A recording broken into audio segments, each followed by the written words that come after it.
வணக்கம்.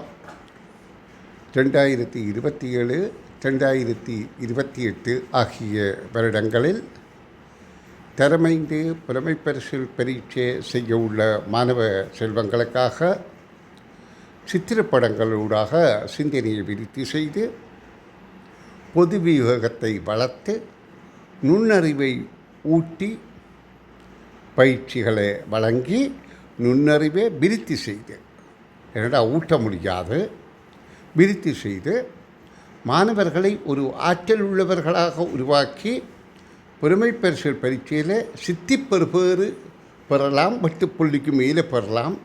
அதை அவரவர் ஆற்றலை பொறுத்தது. அந்த ஆற்றல் பெறுவதற்கு இது உறுதுணையாக இருக்கும் என கருதி இந்த காணொலியை வெளியிடுகின்றேன். பாருங்கள், பிள்ளைகளை பயிற்சியுங்கள், நன்மை நிச்சயமாக உண்டு. ஒரு வாகன தரிப்பிடத்தில் தரித்து நின்ற 4 வாகனங்களில் 3க்கான இலக்கத்தகடு ஏதோ ஒரு ஒழுங்கில் இருந்தன. ஒன்று மட்டும் தவறானது. அது எது?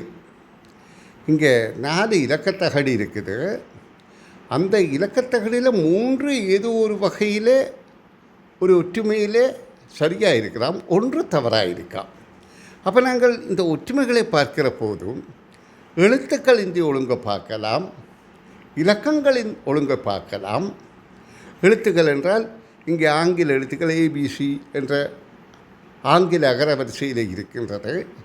அப்போ A என்பது முதலாவது எழுத்து, B என்பது 2வது, C என்பது 3வது என்று ஒழுங்கில் பார்த்தால் முதலாவது ABC 1 2 3 என்பது பொருந்துகின்றது.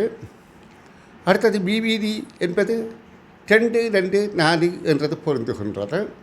3வதாக நிற்கிற வாகனம் வெள்ள வாகனம் AAC என்பது பொருந்தாது. காரணம் என்றால் A என்பது 1, இங்கே 2 2 3 என்று இருக்கின்றது. அப்போ தான் இந்த வினாவுக்கான தவறான இலக்கத்தகடாக இருக்கும். CDA 3 4 1 பொருத்தமாக இருக்கின்றது. இந்த பக்கம் நாங்கள் பார்த்தது எழுத்துக்கள் ஒழுங்கில். இனி இலக்கங்கள் ஒழுங்கில் பார்த்தாலும் ABC 1 2 3, BBD 2 2 4, AAC என்றால் அது 1 1 3ஆக இருக்கணும். இங்கே 2 2 3 என்று இருக்குது, அது தவறு. அப்போ எழுத்துக்கள் ரீதியில் சரி, இலக்கங்கள் ரீதியிலே சரி, ஒன்றுக்கொன்று ஒத்தில்லாமையால் 3வது வாகனம்தான் AAC 2 2 3 என்றதான் தவறானது. எழுத்து ஒழுங்கில் மட்டும் தவறானது மட்டுமல்ல, இலக்க ஒழுங்கிலும் தவறாக இருக்கின்றது. ஆகவே 3வது வாகனமே கேள்விக்கான விடை ஆகும். நன்று. அடுத்த காணொளியில் சந்திப்போம்.